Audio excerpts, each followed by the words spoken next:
myself, but I do know some athletes that use them and swear by them. You get so much more force, don't you, through the foot. And look at Gössner, she's got that down to 5 seconds already. So that's a 20-second gain in 1.5 kilometres. Phenomenal skiing from her. Sullemdahl's trying to go with her. She's gone from Norway, were 38 behind, and are now just 16, so a 22-second gain. Good skiing from Sullemdahl. Oberhof of Italy has found herself dropping down the order. So 4th down into 6th at the moment, and things could get worse for them. Well, I don't want to tempt fate here, but the pace in which Gössner has gone, it's electric, it's quite unbelievable. And Gwisdon is no slouch that she's chasing down now from Poland. Well, I wonder whether Germany are going to call Gössner up for action in Val di Fiemme in the cross-country World Championships. Well, they did, didn't they, at the Olympics? They pulled her at 19-year-old into the Olympic relay team, and they didn't regret it. Silver medal. I like her tempo. Look at her tempo, Gössner, just coming through to the front now. A much faster cadence, and in this deep and difficult conditions, I think that's a good move. Well, they need something to cheer about. Germany didn't have too much success in the Tour de Ski here, and consequently, I think that's the reason that the crowds have turned up, because they sense they've got a chance. And so far, they've been rewarded, but we've got a long way to go. 2 shoots on this second leg, and then, of course, legs 3 and 4 as well. Nothing is written in stone in this game, and very seldom does the leader coming into the shoot go out in top position. Is this wise from who am I to say, but Miriam Gössner? She's attacked this first leg. There's 2 more rotations of 2 kilometers to go. Look at the pace she's coming into the shooting range. It's impressive if she can get these 5 targets. But I think the harder thing to cope with here, Mike, is not the work rate, it's the crowd reaction.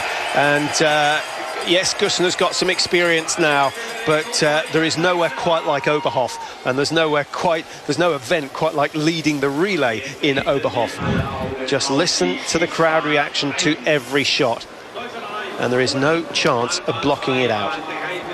Here we go. Shoot 1, leg 2, Germany for the first time in the lead.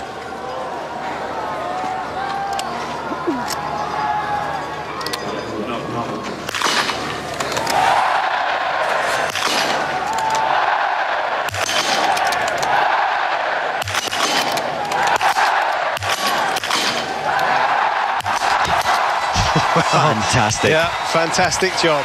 Great job.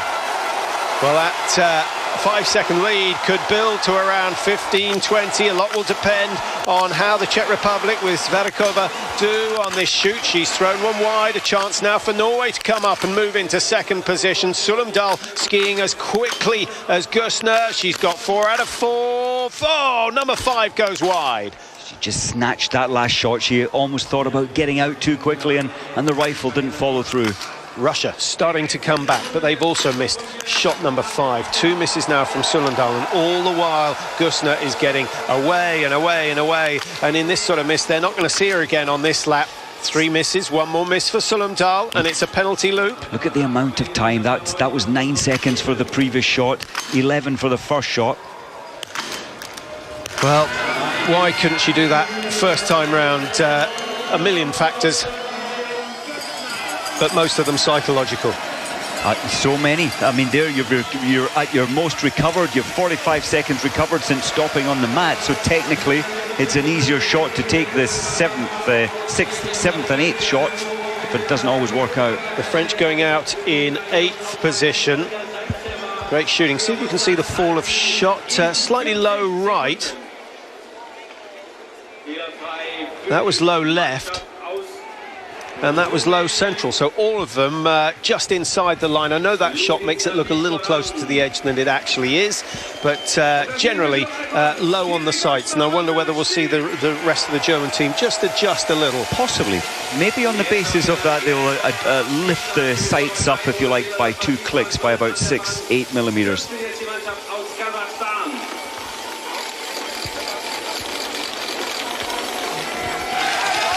2.8 kilometres completed on this second leg, and Germany have built a good lead now. Poland in 2nd place at the moment.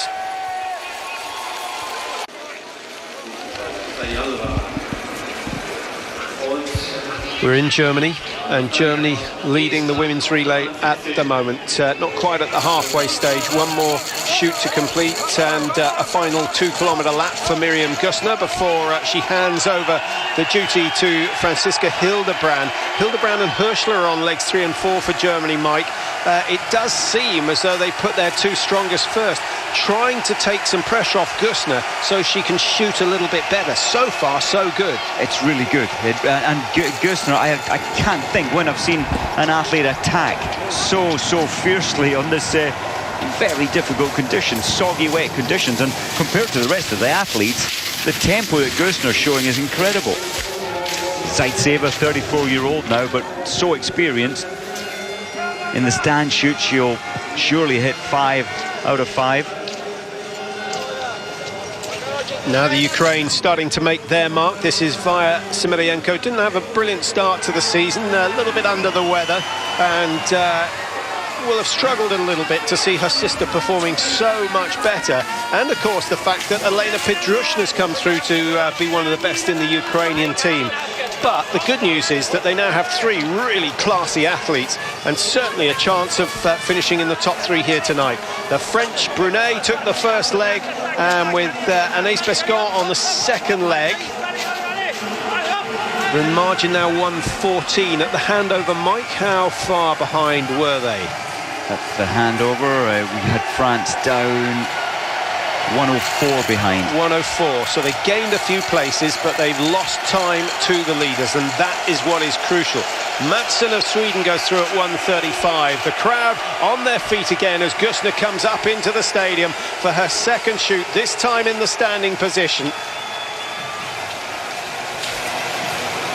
Well, I must admit I felt a little nervous for Gussner coming in last time for the prone, but she's doing the same approach, so she's clearly on good form, but her stand isn't quite as strong as her prone. She hasn't had a good percentage hit in her stand. 69% hit rate so far this year. If you look at the mass start in Pekluka, she went 0 on the prone, 3 on the second prone, and then 0-1 in the stand. So actually that wasn't too bad. In the pursuit, she missed 2 out of 10. I think she'd be happy with that. If she hits all 5 targets and avoids the penalty loop, I think everyone in the German squad would be happy. If she hits 5 out of 5, there will be an eruption in the stands. Here we go. 50 meters the distance, remember.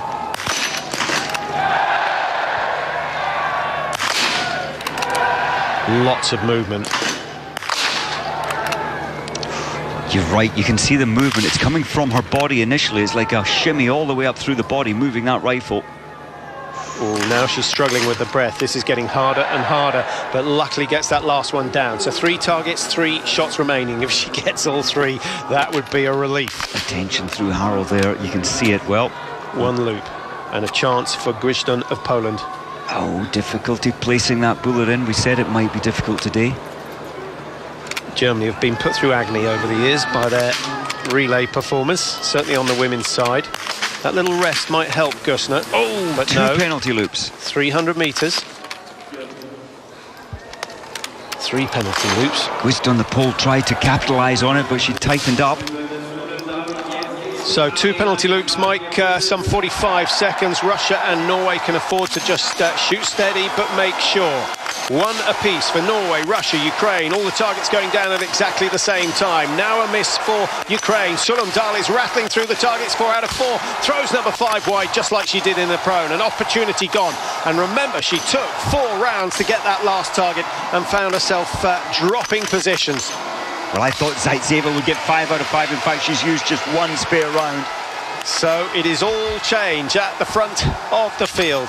And after the speed that we've seen Gussner ski, I don't think there's any major surprise that she hasn't managed to run away with this one. Gwizdon comes out first, Russia in second with Zaitseva, Norway up into third with Sulumdal, and Ukraine 4, and Germany now coming off the penalty loop are going to go just into 5th position ahead of the Italians. And she came into the range, Patrick, 24 seconds in the lead. She's gone out now, 26 behind. The importance of pacing it into the range. If you come in too hard, you just cannot keep this rifle steady.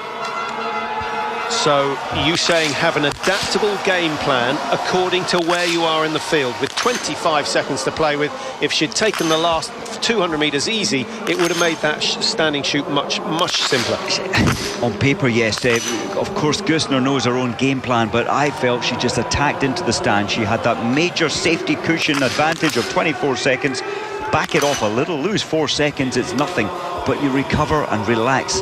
Just that little bit to try and stabilise the rifle. But her thinking could easily be, I never hit them anyway, so I might as well go fast and cut some time. I'm still impressed with her. She was brave into the pro and she got them all without hesitation, but it was the stand here that tripped her up. Look where the misses are all over the place. Well, too low and too high.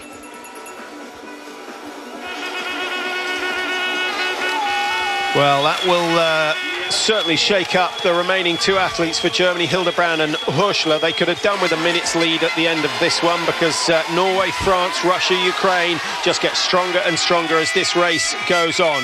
Grisdon still in second place. The Poles have done exceptionally well, and what a shame they don't have a slightly stronger team when it comes to strength in depth. Otherwise, they could certainly be potential winners here tonight. But if they shoot perfectly and the leaders keep making mistakes like we've just seen from Germany, they could still win this one today. Norway into third. It's again been that classic yo-yo performance from them.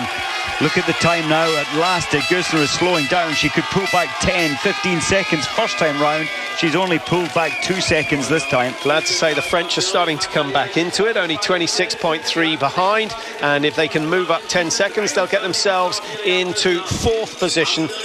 And they're certainly not out of a chance of winning. Boilly-Garin, remember, taking legs 3 and 4 for them.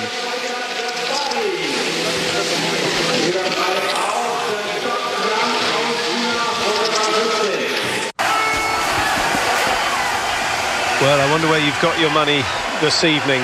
It's a very tight relay, and although the fastest in women's biathlon are quite a long way ahead of everyone else, Mike, for the first year, all the relay teams are fairly even. It seems that way. Now, it's great to see Poland in the mix, in fact, leading it. And then, of course, the Czech Republic, although dropped back a little bit now. And, of course, Ukraine. They're not a team that have been there for long, but over the last 2 or 3 years, they've started to challenge. Whereas in the past, 5 years ago, it was always between Germany and Russia, with Norway a faint chance of doing well. Poland leading the way. What a feeling that has to be for the Polish team. And Zawakowska going last is not a weak link. Look who's coming up in second place. And the reaction from the crowd, you can see it there, somewhat delirious to see Miriam Gosner back in contention. Having done 2 penalty loops, she's gone from 5th up into second place, but hasn't opened up much of a gap over the main rivals, Ukraine, Russia and Norway, who are there on the back of her skis at the moment. But wonderful attempt to make up for those mistakes in the shooting. She's punishing herself, and I suppose you have to take the pain. You lose it for your team, and it's all right if you're depending only on yourself, but you have to push it hard to keep the team alive. That's exactly what Gusner has done. They reached the halfway stage at 40.18, 2 legs to go, 12 kilometres, 10 targets. In fact, they've got 20 targets to hit in total, 10 in the prone, 10 in the stand. Poland, Germany, Ukraine, Norway and Russia, the leading 5, and only separated by a meagre 16 seconds. That is less than 2 spare rounds, and the French aren't out of it quite yet. Sophie Boilly ready to go for them, wearing bib number 5. And she needs to just stay calm and hit the targets. The shooting standard, Mike, tonight has not been as good as normal, although the French have only missed 2, and we saw both of them from Brunet in the second shoot. That is quite... Who would have believed that it would be Brunet that has the poor shooting score in the French team so far? And Slovakia have only missed 3. Poland missed 7, Russia have missed 4, Norwegians have missed 8 in total, 1 of those incurring a penalty loop, and Ukraine on 3. Germany have missed 5, 2 of those incurring a penalty loop. Otherwise, so they've had 3 5 out of 5s and 1 disaster. It's incredible. I think the main factor for the shooting, of course, it's your own personal pacing into the range, but that is their job. They know how to do it best themselves, but it's the visibility.